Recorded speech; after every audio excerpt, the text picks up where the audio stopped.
안녕하십니까. 신천지 실상반증 시간입니다. 오늘은 장막성전의 7별의 실상에 대해서 같이 알아보도록 하겠습니다. 이만희 씨는 유재열 장막성전이 계시록 1장 20절에 7별이며 계시록 13장의 장막성전이기 때문에 장막성전 간판을 달아 계시록 예언대로 실상으로 이루어졌다고 주장하며, 이만희 씨는 장막성전의 배도와 멸망의 사건을 보고 들은 자이기 때문에 구원자라고 합니다.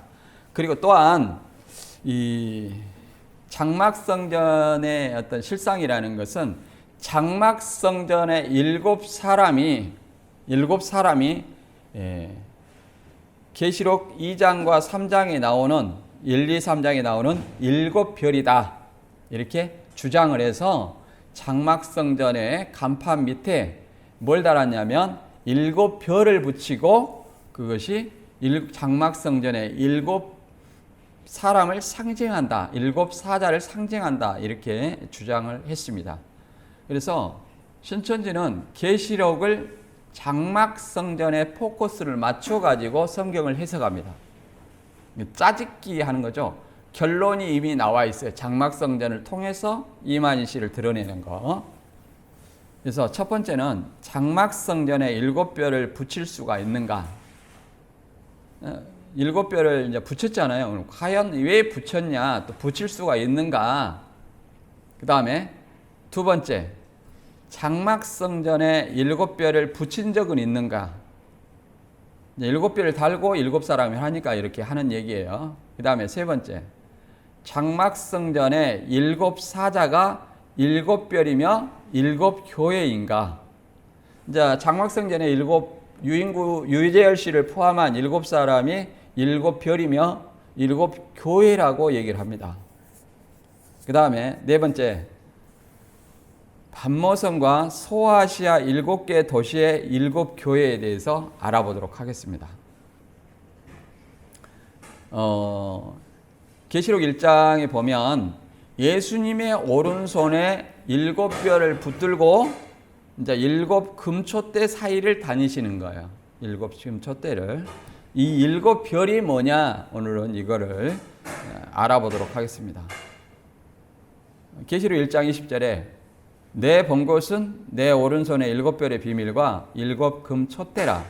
7별은 7교회의 사자요, 7촛대는 7교회니라. 여기서 이제 7별은 7교회의 7사자를 이렇게 말하는 거예요. 이 7이라는 어떤 단어가 빠졌죠. 그림을 보시면 사도 요한은 반모섬에 있을 때 소아시아 7교회에 편지를 쓴 겁니다. 여기서 7교회는 에베소, 서머나, 버가모, 두아디라, 사대, 빌라델비아, 라오디게아 7개의 도시에 각 교회가 있는 거예요. 각 교회가 있는 거예요. 그러니까 지역교회입니다. 지역교회. 7개 도시에 그 도시 지역의 명칭을 사용한 교회예요.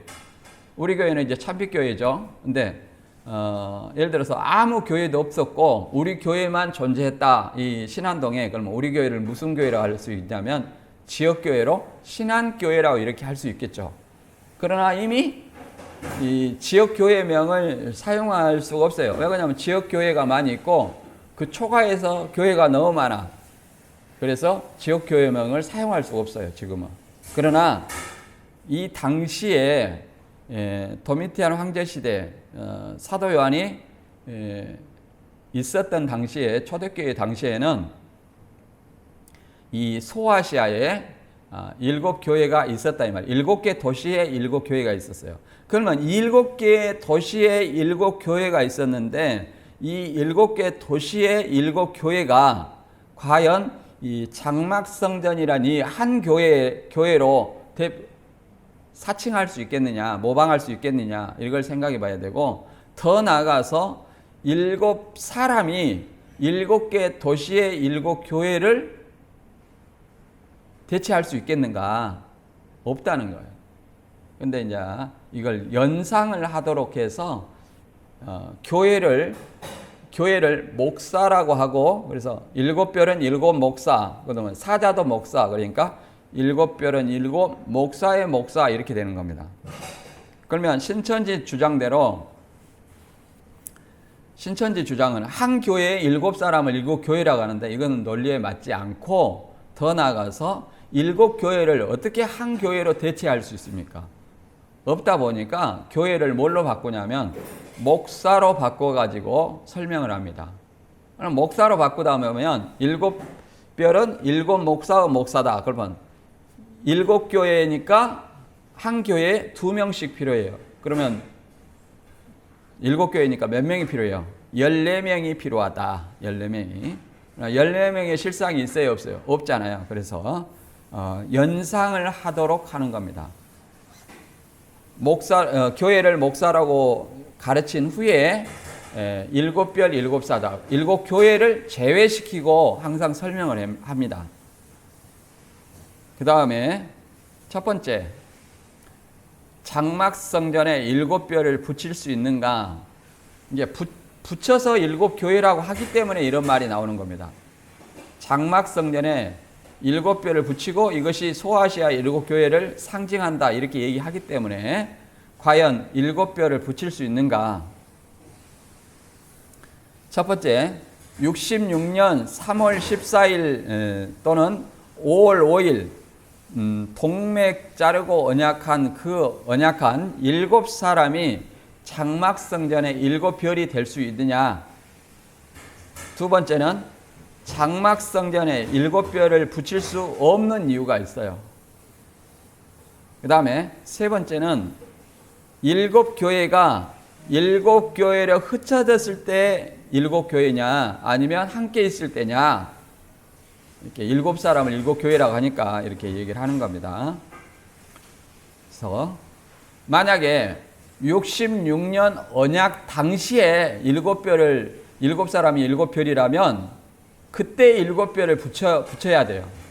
그때 66년 당시에 66년 언약 당시에 7별을 붙이려면 어디다 붙여야 되냐면 여기 보면 구성전이라고 있습니다. 여기다 붙여야 논리에 맞습니다. 이때는 7사람이 있었거든요. 그러니까 이때 7별을 붙였어야 돼요. 그런데 이 옆에 장막성전 건물이라고 이렇게 나온 것은 71년 3월 14일에 완공된 건물입니다. 71년 3월 14일에 완공된 건물이에요. 그러면 이제 구성전을 한번 볼까요? 이게 7사람이 언약한 7사람이 7별이라면 그 7별을 상징하기 때문에 장막성전에다 7별을 붙였다 이런 논리예요. 그러면 언약 당시에 구성전에 7별을 붙여야 된다 이 말이에요. 그런데 구성전에 지금 붙어 있어요, 안 붙어 있어요? 안 붙어 있다 이 말이에요. 철거되기 전 구장막성전의 모습 이렇게 나와 있죠. 근데 이 장막성전은 또 뭐라고 얘기했냐면 계시록 2장과 3장의 7별이라고 하지 않습니다. 7성전, 그 성전이라고 얘기를 하지 않고 뭐라고 말하냐면 초막에서 양육받은 이들은 자신의 재산을 모두 바쳐 성전을 지었으며 성경 학개서 2장의 말씀을 근거하여 1996년 66년이죠. 66년 6월 1일에 착공하여 66년 6월 24일에 완공하였다. 이 성전을 성령의 지시에 따라 장막성전이라 명명하고 이곳에 예배드렸다. 이렇게 얘기를 하는데 학개서 2장의 말씀에 근거해서 지셨다. 이렇게 얘기하면 과연 이것은 학개서 2장의 근거해서 장막성전을 지었다면 적어도 계시록 1장 20절에 있는 7교회는 될 수 없다. 왜 그러냐면 학개서의 그것은 무슨 성전이냐면 학개서는 포로기 선지자입니다. 포로기.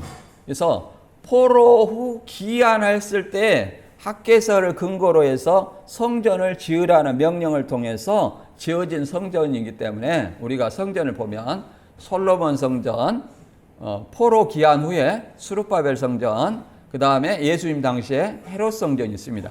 그러면 학개서 근거에서 지은 성전이라면 무슨 성전이냐면 스룹바벨과 대제사장 여호수아를 통해서 성전이 다시 지어지는 거예요.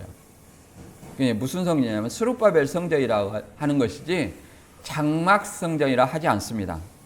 그래서 이 스룹바벨 성전은 어떻게 지어졌느냐? BC 586년 바벨론 포로, 유대인들이 바벨론 포로가 됩니다. 그래서 BC 537년 스룹바벨과 여호수아를 통해서 포로 귀환해 가지고 성전을 재건하라고 합니다. 그런데 이게 중단이 돼요. 왜 중단이 되냐면 이 사마리아 사람들의 방해 때문에 중단이 돼요. 그래서 언제 다시 재건 명령이 나오냐면 BC 520년에 재건 명령이 떨어집니다. 재건 명령이 떨어져요. 이 구성전은 이렇게 학계선거라면 계시록 1장 20절에 있는 7교회와 아무런 상관이 없다. 그러면 이 두 번째 지은 71년 3월 14일 완공된 장막성전의 7별을 붙일 수 있는가? 이 보시다시피 건물에 이 장막성전 교회입니다. 이 교회에 7별이 붙어 있어요, 안 붙어 있어요? 안 붙어 있죠? 근데 이것이 언제 완공됐냐면 이렇게 말합니다. 새롭게 건축하여 지은 장막성전의 모습, 실내 평수는 약 400평이나 되며 이 성전을 건축하기 위하여 많은 장막성전의 성도들이 헌신과 희생을 하였다. 이 성전은 69년 착공하여 71년 3월 14일에 완공하였다. 그러니까 이 완공된 모습에 여기다 7별이 있어야 돼요. 신천지 논리대로라면. 근데 없잖아요. 완공된 건물에. 그래서 이 완공된 건물은 언제 매매됐냐면 77년 12월 20일 날 매매가 됩니다. 서울시로. 근데 그 전에 71년 3월 14일에 완공된데 이때 7명을 상징하는 7별을 붙일 수 있는가? 이미 이때 4명이 이탈한 상태로 4명이 이탈했기 때문에 7별을 붙일 수가 없다. 왜 그러냐? 여기 보면 67년에 유인구 씨가 이탈하고 69년에 시한부 불발로 신종환, 백만봉, 신광일이가 이탈하고 그 다음에 75년에는 이제 9월 6일날 유재열 씨가 구속됐죠. 그러니까 유인구와 신종환, 백만봉, 신광일 4명이 이탈했어요. 그 다음에 이 71년 3월 14일에 이 별 붙인 건물에다가 건물을 지었다는 거예요. 그러니까 한 사람이 7명이 7별이라면 지금 몇 명이 도망갔어요? 4명이 이탈을 했다 이 말이에요. 그러면 7명이 없는데 7별을 붙일 이유가 있어요, 없어요? 없다. 그러니까 가짜라는 거야. 7별을 붙인 것은.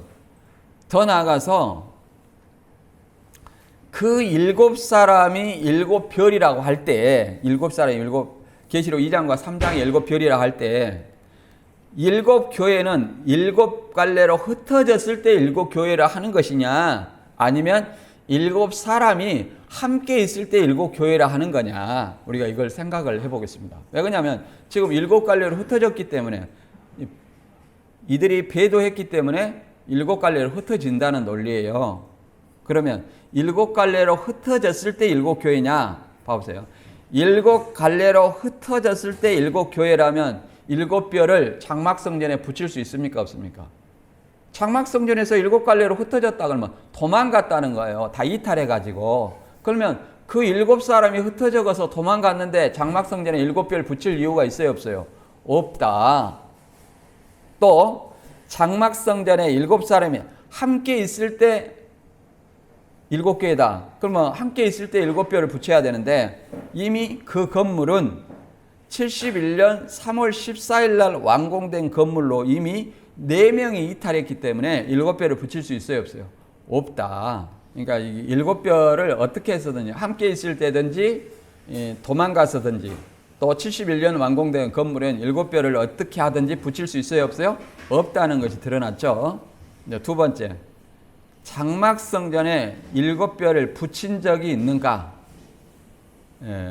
자, 이 완공된 건물이라고 신천지 발전사에서 제공한 이 건물을 보면 7별이 보여요 안 보여요? 안 보이죠? 붙인 적이 없어요. 또 붙일 수도 없고 왜 그러냐면 4명이 이탈했으니까 별 4개만 붙이든 별 3개만 붙이든 이렇게 하지 7별을 붙일 수가 없다 이 말이에요. 더 나아가서 여기 목간판이 있는 이 교회도 뭐라고 하냐면 75년 9월 6일 날 유재열 감옥 가고 오목사가 당회장이 된 후에 7별을 붙였냐? 이거 별이 없다는 거예요. 그래서 7별을 달았다는 아무런 흔적도 없다. 그러니까 이 붙인 것이 있고 뗀 것, 별이 없는 것이 있으니까 신천지는 이렇게도 말을 하곤 합니다.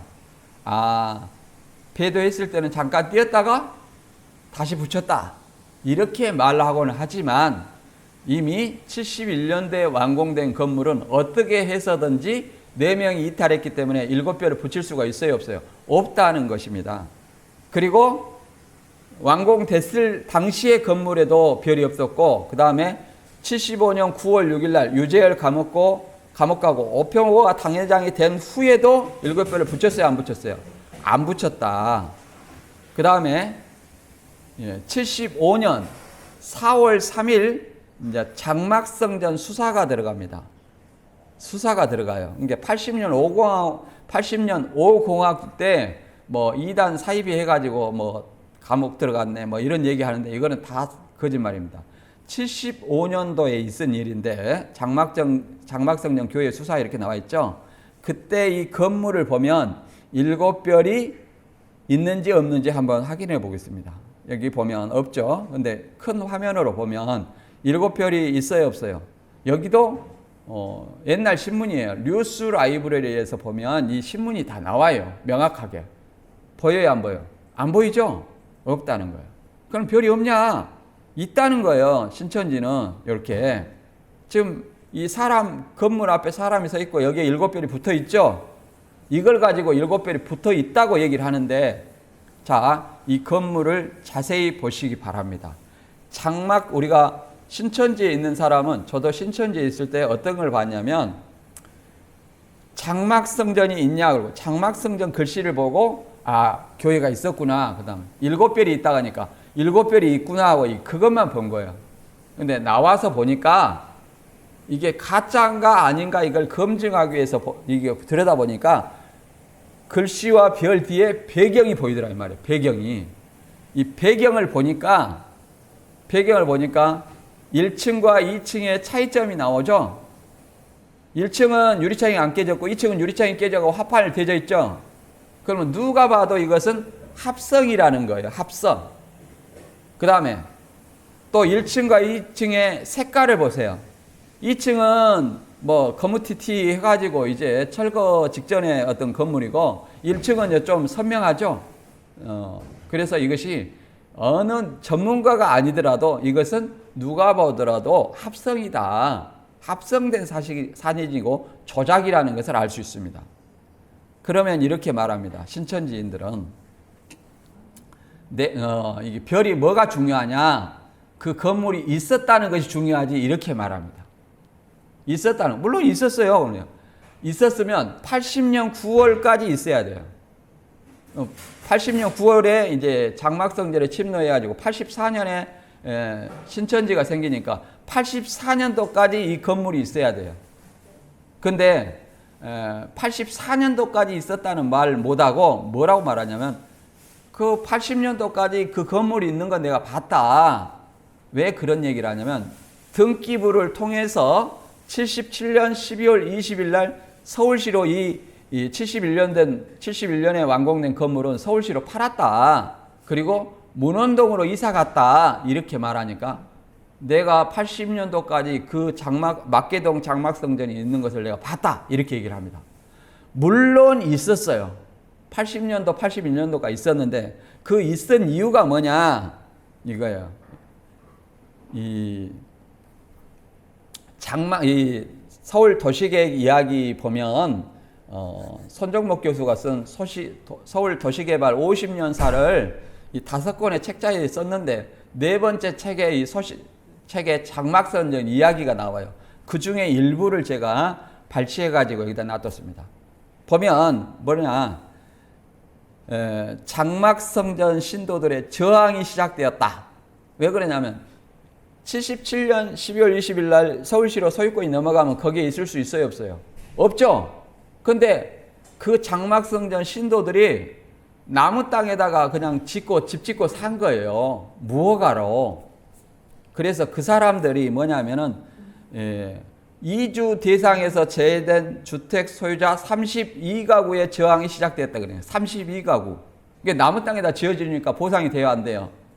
안 되죠. 그래서 이 사람들에게 이사 보조금이라고 50만을 지급했어요. 그래서 무허가 건물 대책에서는 이사 보조금 50만 원을 지급했다 이렇게 나옵니다. 그런데 이 사람들이 안 나가려고 이제 세입자 300여 가구가 모여 서울대공원 세입자 주택조합을 결성했어요. 그래갖고 이제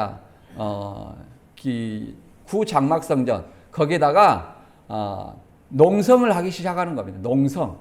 농성을 하기 시작하는 거예요. 우리가 안 좋은 예입니다만은 저기 서울에 무슨 전 모 목사님이 그 안 비워주고 버티잖아요. 그런 걸 생각하면 됩니다. 그래 농성을 시작하는 거예요. 우리 집값 안 보상해주면 여기서 절대 못 나가 이렇게 하고 있습니다. 그래서 어떤 말이 있냐? 이 저항운동은 매우 살벌한 것이었다고 한다. 밤중에 칼을 들고 건설 사업소 숙직실에 들어와 너희도 죽고 우리도 죽자고 달려드는 일은 다반사였다고 한다. 1979년이 지나고 1980년이 되었다. 이렇게 얘기합니다. 그래서 이 사람들을 해체시키기 위해서 특별법을 제정합니다. 그래서 80년도에 특별법을 제정해가지고 81년도에 호계동 주공아파트 분양권을 주고 이제 합의를 보고 이 문제가 해결됩니다. 그러니까 건물이 언제까지 있었어요? 81년도까지는 있었어요. 근데 거기서 예배를 드렸냐? 그건 아니라는 거예요. 77년 12월 20일 날 어디로 갔어요? 문원동으로 이사 갔다는 거예요. 문원동으로. 그래서 거기에 있을 수가 없는 일이다. 그리고 이것이 이제 조작된 이유를 다시 한번 살펴보면 이렇게 말합니다. 이 피해 언약으로 출발한 장막성전은 제사장을 포함한 7사람을 7천사라 하였으며, 요거는 맞는 말이에요. 7천사라고 자칭했습니다. 그들은 계시록 1장 20절에 나오는 7별 7사명자라 하였다. 그러니까 7별은 7교회의 7사자죠. 근데 뭐가 빠졌어요? 7교회가 빠졌죠. 그러면 7교회를 또 넣으려면 7사람을 또 만들어야 돼. 그러니까 7명밖에 없잖아요. 그러니까 14명이 없고 7명밖에 없으니까 교회를 빼는 거예요. 교회를 목사라 하고 7별 7교회의 사자인데 교회를 빼고 7사자라고 하는 거예요. 근데 이것도 잘못된 거죠. 왜 그러냐면 조금 전에 학개서의 근거로 해서 성전을 지었다 했죠. 그러니까 계시록 1장 20절하고는 상관이 없는 거예요.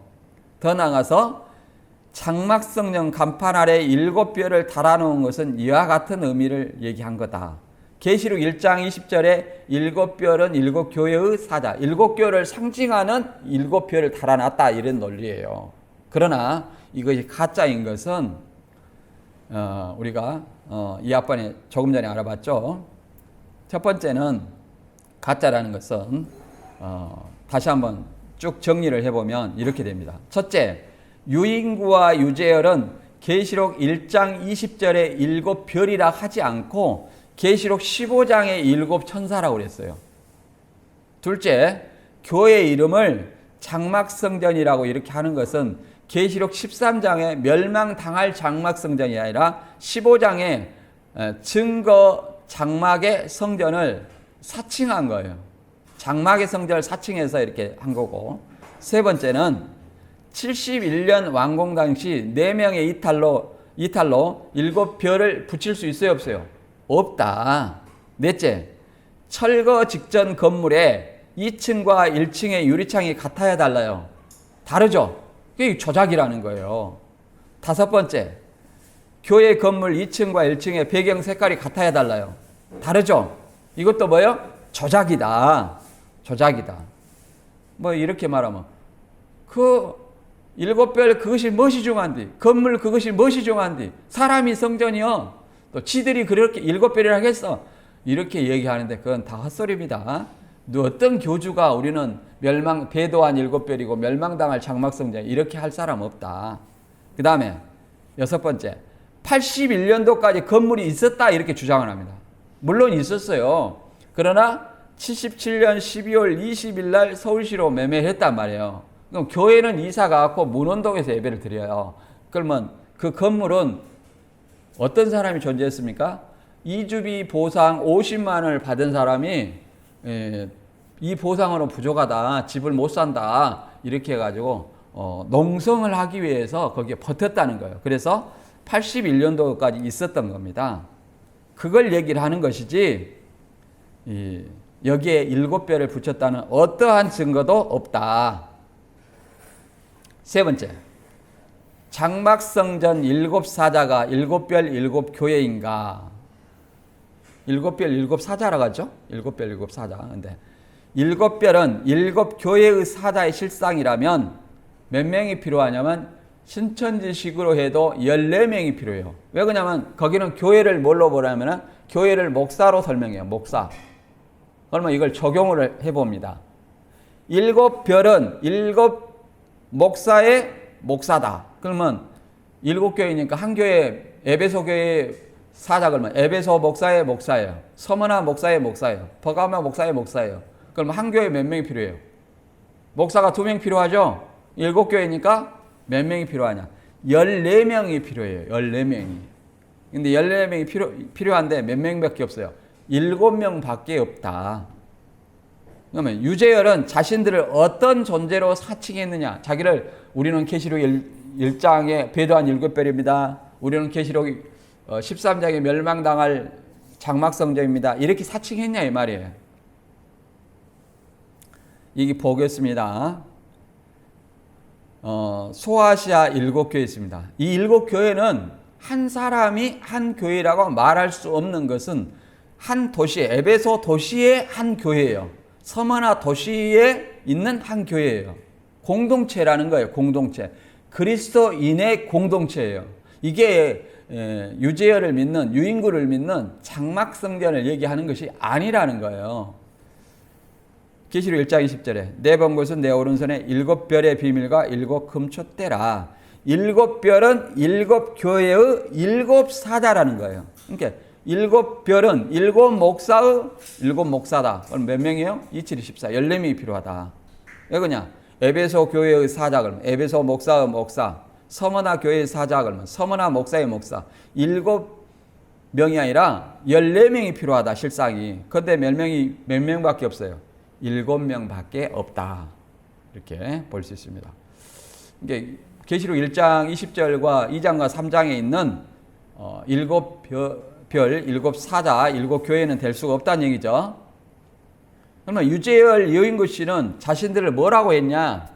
여인구 씨는 언약궤가 있는 지성소, 그 둘째 장막의 역사라고 주장을 했습니다. 왜 그러냐면 이 언약궤를 설교하면서 단상 우편에다 놔두고 하잖아요. 언약궤. 근데 언약궤라는 것은 이 언약궤 핵심이 뭐예요? 모세가 시내산에 받은 2 돌판이 언약궤 핵심이에요. 2 돌판. 그 돌판이 들어있는 것이 언약궤예요. 그 2 돌판을 뭐라고 하냐면 언약이라고 말하는 겁니다. 뭐 언약 또는 율법 이렇게 말하는데 그것이 언약궤 핵심이에요. 그런데 그 언약궤를 함부로 만질 수 있느냐? 만질 수가 없어요. 또 언약궤가 어디가 있어요? 성소에 있습니까? 지성소에 있습니까? 지성소에 있어요. 그 유재열 유인구 씨도 자기들을 지성소의 역사, 둘째 장막의 역사라고 주장했다는 것을 알 수 있어요.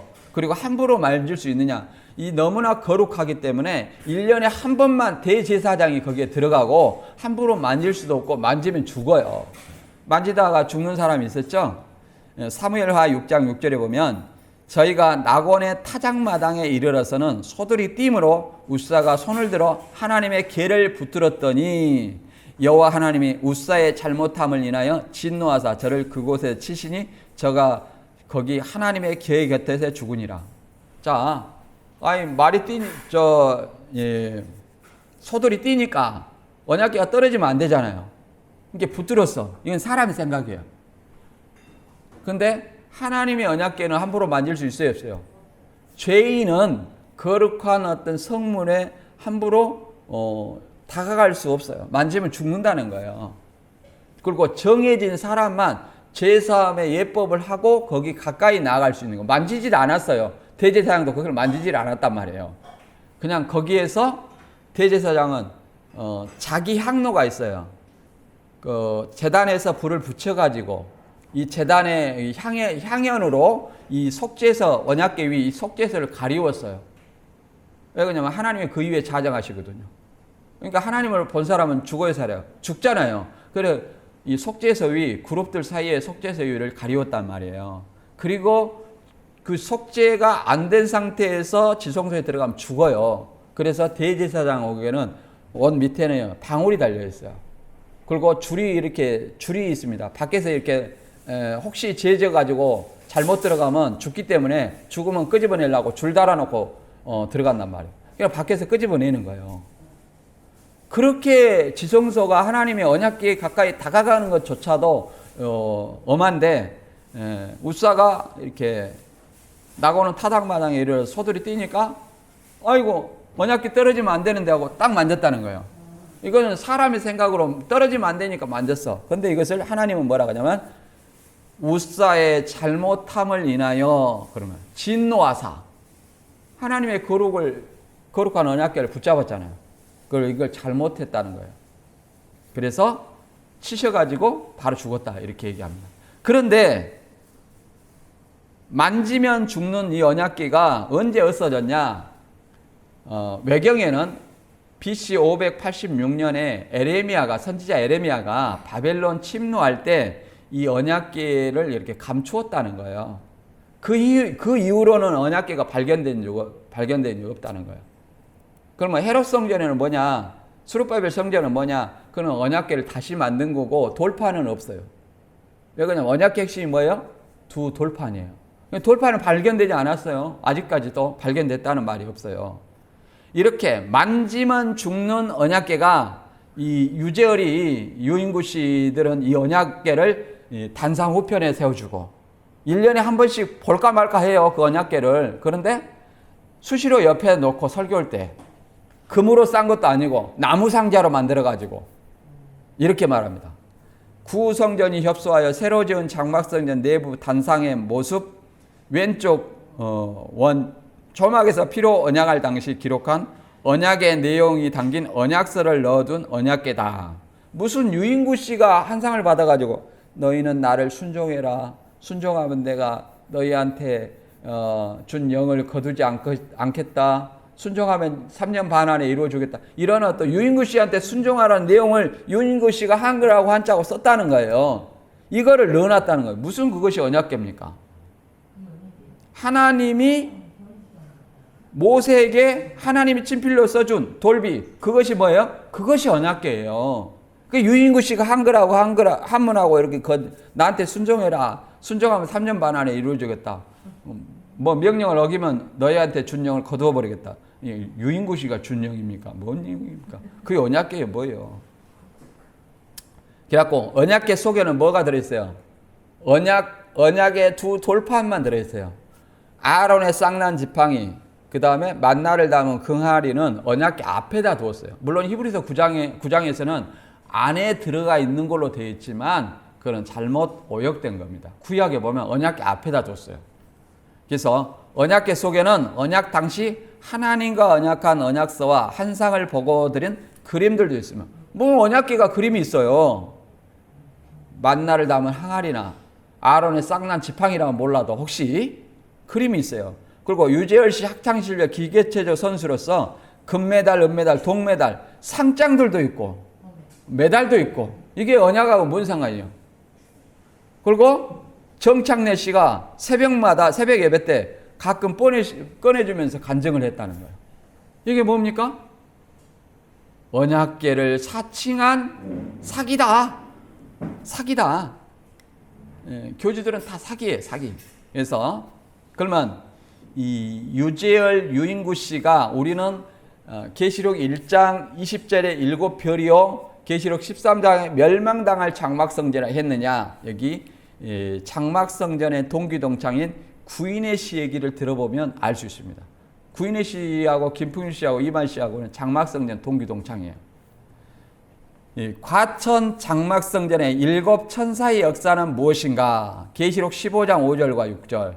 일 후에 내가 보니 하늘의 증거 장막 성전이 열리며 일곱 지향을 가진 일곱 천사가 성전으로부터 나와 맑고 빛난 세마포 옷을 입고 가슴에 금띠를 띠고 이렇게 얘기합니다. 그러니까 구인의 시의 증언에 따르면 유재열과 유인구 씨는 이 자신들을 일곱 천사라겠다는 거예요. 어디에? 계시록 15장에 대접으로 심판하는 일곱 천사라겠고 자신들이 하는 말은 하늘의 증거예요.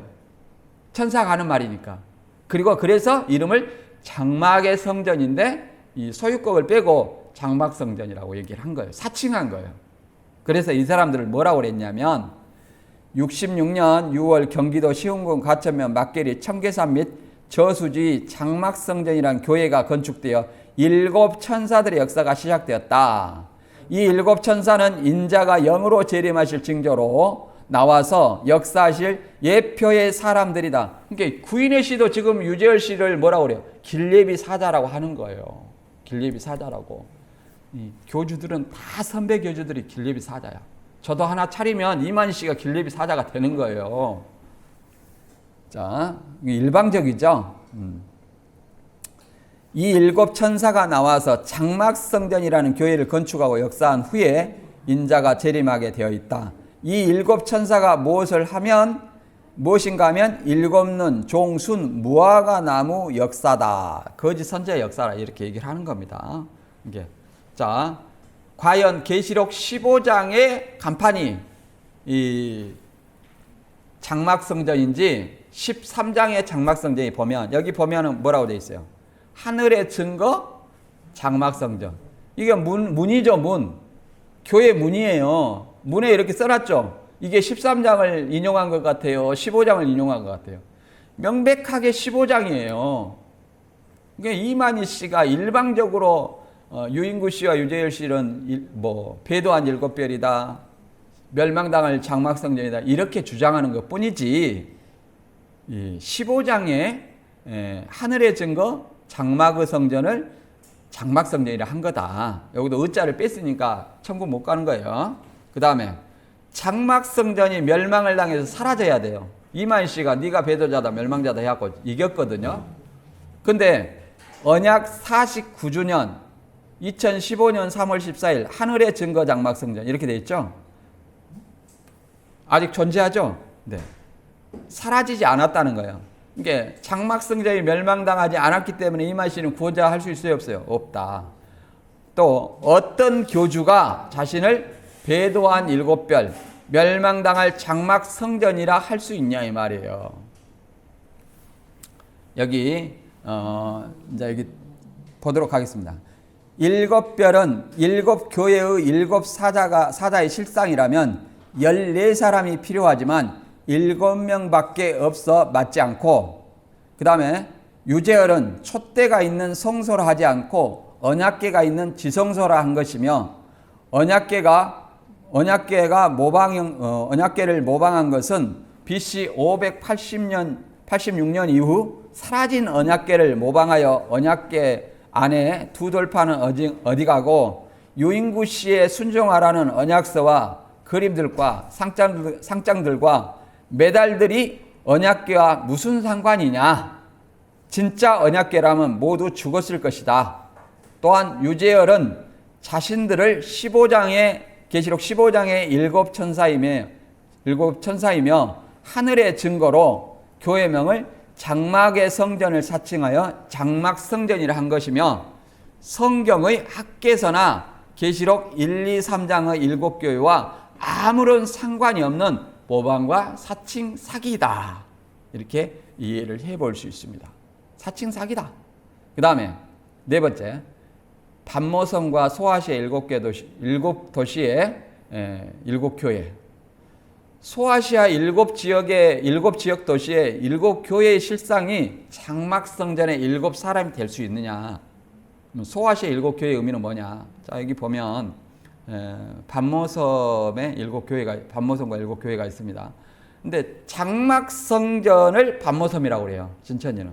그러더니 지금은 이제 홍종효 씨는 반포 아파트라고 했다가 지금은 또 인도원이라고 얘기하더라고요. 인도원에서 편지 썼다는 거예요. 그래서 근데 여기 7교회는 7개 지역 도시의 교회라는 거예요. 교회라는 것은 에클레시아로 공동체를 얘기합니다. 에클레시아로 부르심을 받은 자들의 모임이 에클레시아라는 뜻이에요. 부름 받았다는 것은 예수 그리스도인들을 그렇게 표현하는 거예요. 예수 그리스도인들의 모임 공동체를 뭐라고 그래요? 교회라고 말합니다. 교회.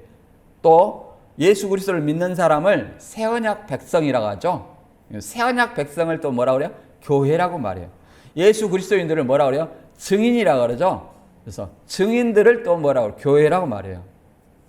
또 예수 그리스도를 믿으면 성령을 받죠. 성령을 받았기 때문에 성도라고 말합니다. 성도들을 뭐라고 그래요? 교회라고 말할 수 있어요. 그러니까 교회는 계시록 1장 20절의 그 7교회는 1차적으로는 소아시아 7교회를 상징하고 더 나아가서 시간과 공간을 초월한 모든 교회를 예수 그리스도로 신앙 고백하는 모든 교회를 상징한다, 이렇게 이해를 해볼 수 있습니다. 에베소는 무슨 시대, 서머나 무슨 시대, 이거는 세대주의 교회론이에요. 그래서 모든 교회, 성령이 교회들이 가시는 말씀을 들을지어다. 이렇게 1차적으로 역사적으로 소아시아 7교회예요. 그 다음에는 역사적, 시간적, 공간적으로 모든 예수 그리스도를 주로 그리스도로 신앙 고백하는 모든 교회가 모든 교회를 상징한다. 그 다음에 여기 보면은 소아시아 7개 보면은 7개 도시 안에 있죠? 7개 도시가 있잖아요. 이 7개 도시의 7개의 공동체를 뭐라고 하냐면 7사람으로 이렇게 만들어 놓은 거예요. 7사람으로. 유인구, 유재열, 정창래, 김창도, 백만봉, 신광일, 김영애, 이 7사람이 7교회라는 거예요. 이건 일방적인 주장이라는 거예요. 그러면 에베소 교회에서 니골라당도 있고 이기는 자에게 생명나무 가시를 주워 먹게 한다 그러면 에베소 교회의 한 사람, 교회가 목사니까, 그 다음에 니골라 당, 그러면 당이면 모임이잖아요. 그러면 적어도 2사람 이상, 그러면 3사람이라 치고, 그 다음에 또 이기는 자가 있잖아요. 이기는 자 한 사람이라 치고, 적어도 한 교회에 4사람 이상 필요하다 이 말이에요. 4사람. 그러면 어떻게 되겠어요? 7사람으로 이게 모방이 가능하냐? 가능하지 않다. 그 다음에 교회라는 것은 뭐냐? 교회라는 것은 건물을 얘기하는 건 아니에요. 건물을 얘기하는 것이 아니라고. 교회는 뭐라요? 예수 그리스도를 믿는 그리스도인의 공동체가 뭐예요? 교회다. 그래서 마태복음 16장 18절에 이렇게 말하고 있습니다. 또 내가 내게 이르노니 너는 베드로라. 내가 이 반석 위에 교회를 세우리니 음부의 권세가 이기지 못하리라. 내가 천국 열쇠를 내게 주리니 내가 땅에서 매면 하늘에서 매일 것이요 내가 땅에서 풀면 하늘에서 풀러지라. 이렇게 말하는데 이것이 이 베드로 위에 세우는 것이 아니라 이거는 뭘 얘기하냐면 이 앞에 내용이 있어요. 제자들을 모아놓고 16장 16절부터 읽어봅니다. 이게 뭐라고 얘기하냐면 사람들은 예수님을 엘리야다, 선지자다, 에레미야 한 사람이다, 이렇게 여러 개 세례요한이다 이렇게 얘기하는데 너희는 나를 누구라고 생각하냐 이렇게 물어봤어요. 이 12 제자들한테. 그러니까 베드로가 가장 먼저 사도들을 대표해서 먼저 질문을 한 거예요. 주는 그리스도요 살아계신 하나님의 아들입니다. 이렇게 신앙 고백을 한 거예요. 만약에 베드로의 의견에 반대했다면 나머지 제자들이 저는 그렇게 생각하지 않습니다. 이렇게 반론을 했을 거예요. 그러니까 나머지 사도들도 같은 생각을 한다는 거예요. 그래서 이 여기서 베드로라는 뜻이 반석이잖아요. 반석이라는 것은 아버지의 뜻대로 한 사람이 더 반석이고 이 주의 신앙 고백, 이 신앙 고백, 베드로와 같은 신앙 고백이 뭐예요? 반석이 되는 거예요.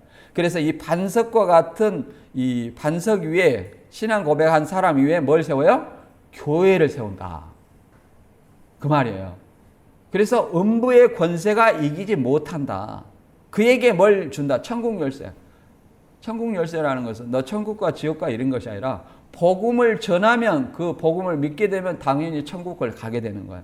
그러나 복음을 그들이 받아들이지 않으면 그것은 천국 가요 못 가요? 못 가죠. 그것을 천국 열쇠를 복음이라고 하는 건데 이 복음을 전해서 믿으면 하늘에서도 매이는 거예요. 하늘의 시민권을 얻는 거예요. 그러나 그 복음을 믿지 않으면 하늘의 시민권을 얻어요, 못 얻어요? 못 얻기 때문에 풀린다는 거예요. 그건 이제 지옥 자식이 되는 거죠. 이걸 얘기하는 거예요. 그리고 베드로가 모든 사도의 우두말이다 그런 어떤 논리는 좀 맞지 않습니다. 왜 그러냐면 제가 몇 가지만 얘기할게요. 다른 것을 얘기하는 것이 아니라 성경적인 걸 얘기를 하는 겁니다. 예를 들어서 베드로가 우두머리라면 갈라디아 2장에 보면 베드로가 유대인을 의식해서 외식을 했어요. 이방인과 함께 먹을 때 외식을 했어요. 그래서 바울이 감히 베드로를 책망을 했습니다. 그 책망을 또 베드로는 달게 받았어요. 우두머리가라는 것은 아니죠. 그 다음에 또 사도행전 8장에 12사도들이 베드로와 요한을 누구한테 보냈냐면 사마리아에 안수하라고 보냈어요. 그럼 베드로와 요한은 사도들의 명령을 받고 사마리아로 갔잖아요. 이건 사도들은 다 동일해요. 물론 베드로와 야고보와 요한을 뭐라고 하냐면 교회의 기둥 같은 인물이다 이런 말을 합니다. 예수님이 특별히 사랑하신 그 인물이라고 얘기하지만 특별히 베드로가 그 중에 수장이다 이런 어떤 내용은 성경에 나오지 않습니다. 나오지 않아요. 그럼 예를 들어서 바꿔 말하면 이 구절 다음에 예수님이 이제 무슨 말씀을 하냐면 이제 비로소 예수님이 십자가 달릴 것을 얘기해요. 내가 죽어서 3일 만에 다시 살아나야 되겠다는 게 선생님이 죽은다는 거예요. 그러니까 베드로가 좀 다혈질인 것 같아요. 성경을 보면 다혈질이고 선생님을 굉장히 사랑하고 또 겁은 많은 것 같아. 너 나한테 같이 가서 죽을랍니다 하니까 이렇게 가다가 요한은 들어갔어요. 요한은 왜 들어갔냐면 요한은 대제사장들과 이게 연분이 있어요. 그래서 들어갔어요. 요한하고 같이 가갖고 너 누구냐 하니까 3번이나 부인하고 도망가 버렸잖아요. 겁이 많아. 그리고 여기서 또 정이 많다는 것은 주와 함께 죽을랍니다 한 사람이 그렇게 저주까지 하면서 거부했고 또 여기서는 뭐라고 하냐면 주님이 이제 죽는다고 하니까 주여 그리하면 안 됩니다. 이렇게 또 얘기해서 말렸어. 십자가의 길을 못 가게 막았다는 거예요. 그러니까 십자가의 길을 막은 것은 누구의 일이냐? 성경대로 이루어지기를 막는 거예요. 그러면 누구의 일이에요? 마귀의 일이에요. 그리고 예수님도 십자가 지는 것이 사람의 성정을 가진 사람이기 때문에 쉬워요, 어려워요? 어렵죠. 근데 그 안에도 어려운데 이걸 제자들한테 그 뜻을 알리고 이제 죽어야 된다고 얘기를 하니까 주여 그리하시면 절대 안 됩니다. 그러니까 예수님이 뭐라고 했어요? 사단아, 내 뒤로 물러가라. 그럼 베드로가 사단입니까? 아니죠. 아니라는 거예요. 그래서 성경은 앞뒤의 문맥을 정확하게 이해를 해야 하고 문맥을 위주로 풀어야 돼요. 문맥 위주로. 그래서 특정한 어떤 결론을 맞춰서 해석하는 것이 뭐냐면 조직신학인데 이게 조직신학은 그 교단에 따라서 약간 달리지만 그것보다 우선한 것은 뭐냐면 성경이에요. 성경이에요. 그래서 마태복음 18장 18절에 또 뭐라고 말하냐면 진실로 다시 너희에게 이르니 너희 중에 2-3 사람이 합심하여 무엇이든지 구하면 하늘에 계신 내 아버지께서 저희를 위하여 이루게 하시리라. 2-3 사람이 내 이름으로 모인 곳에 나도 그들 중에 있느니라. 2-3 사람의 모임, 이것이 뭐예요? 교회예요. 교회. 어떤 예수 그리스도 신앙 고백하는 그 2-3 사람이 모인 곳이 뭐예요? 그 교회다 이 말이에요. 그 교회에 항상 누가 함께해요? 교주한테만 함께하는 것이 아니라 예수님 하나님이 함께 하신다는 거예요. 예수님 하나님이 함께 한다는 거예요.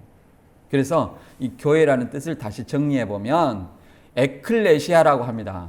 본래 우리나라 말이 아니죠. 에클레시아 헬라어예요. 그리스어인데 부르심을 받은 자들의 모임. 구약에서는 이 칼이라고 합니다. 회중이라고 그래요. 그다음에 그래서 예수 그리스도를 주와 하나님으로 고백하는 성도들이 곧 교회다. 이게 교주를 오늘날 구원자다, 약속의 목자다 하는 것은 교회가 아니에요. 교회가 아니고 새언약 백성도 아니고 사칭하는 사기꾼들이에요. 그래서 또 어떻게 표현하냐면 그리스도인의 공동체, 새언약 백성, 성도들이라고 말할 수 있다. 그리고 따라서 교회는 건물이나 특정한 사람을 말함도 아니며 오직 베드로처럼 예수를 주와 그리스도로 고백하여 성령을 받은 성도들을 교회라고 한다. 다시 한번 정리하고 마치겠습니다. 장막성전의 7별의 실상. 장막성전에 7별을 붙일 수 있는가? 장막성전에 7별을 붙일 수 없다. 첫째, 7별이라 하면 언약 당시에 66년 언약 당시에 구성전에 붙여야 한다. 둘째, 71년 3월 14일 완공 시에 7사람 중 4명이 이탈한 후이기 때문에 7별을 붙일 수 없다. 세 번째, 7교회는 7갈래에 흩어졌을 때 7교회라면 더욱이 장막성전에 7별을 붙일 수 없으며 함께 있을 때 7교회라면 71년도에 지은 건물에 4명이 이탈했기 때문에 7별을 붙일 수 있어요, 없어요? 없다. 그렇기 때문에 조작이다. 두 번째, 장막성전에 7별을 붙인 적이 있는가? 첫째, 이만희 씨가 97년 3월 14일 날 발간한 신천지 발전사에 71년 3월 14일 완공 당시에 7별을 붙이지 않았다 하고 사진으로 증거했습니다. 둘째, 75년 4월 3일자 신문에도 7별이 있었어요, 없었어요?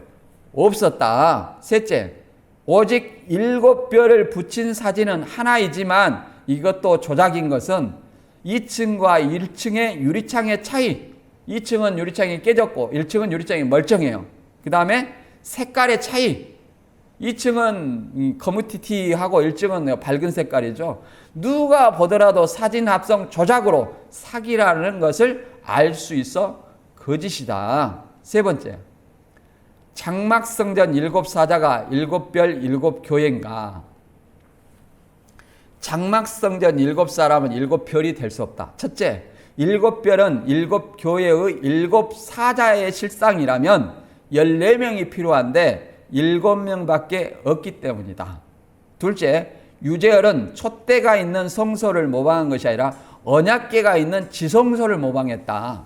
셋째, 유재열은 계시록 13장의 장막이고 계시록 1장 20절의 7별이 아니라 15장의 7천사로 그들의 하는 말은 하늘의 증거이며 교명은 장막의 성전을 모방하여 장막성전이라 한 것이다. 넷째, 반모성과 소아시아 7도시의 7교회의 실상, 7교회의 실상이 될 수 없다. 첫째, 소아시아 7도시 지역의 7교회의 공동체이기 때문에 모방하려면 장막성전 교회 하나가 아니라 7개의 공동체 사랑이 7개의 공동체 교회가 있어야 돼요. 그 다음에 둘째, 소아시아 7교회는 에클레시아로 부르심을 받은 자들 모임 또는 예수를 주와 그리스도로 고백하는 성도들이 교회다. 그래서 그리스도인의 공동체, 새언약 공동체 등으로 부를 수 있으며 1차는 당시 소아시아에 있는 7교회이며 더 나아가서 시간과 공간적으로 모든 교회를 말한다. 예수를 주와 하나님으로 고백하는 모든 교회를 말한다. 그래서 신명기 18장 21절 22절을 보면 내가 혹시 마음속으로 이르기를 주께서 이르시지 않는 말씀을 우리가 어떻게 알리요 하리니 만일 대언자가 주의 이름으로 말하니래 그 일이 뒤따라 일어나지도 아니하고 성취되지도 아니하면 그것은 주께서 말씀하신 것이 아니요 오직 그 대언자가 자기 뜻대로 그것을 말하였나니 너는 그것을 두려워 말지니라. 그래서 뒤따라 일어나야 돼요. 그러니까 교주는 하나님의 대언자라면 반드시 예언을 해야 돼. 예언을 하고 그 뒤따라 이루어져야 돼요.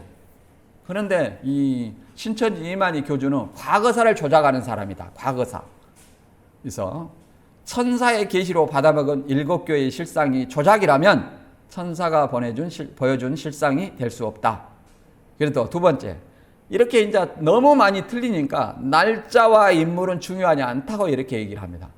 날짜와 인물은 중요하지 않다는 것은 이만희는 현재 누가 어디서 무엇을 어떻게 하는지 보고 듣지 못한 증인이 아니라 거짓 증인이다. 보고 들은 증인이 아니라 보고 듣지 못한 거짓 증인이라는 것을 알아야 된다.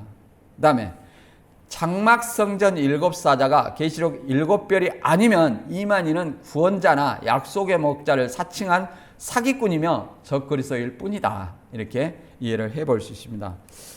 신천지 여러분, 오늘 말씀을 여러분들이 잘 생각해 보시고 과연 그것에 나는 끝장을 봐야 된다.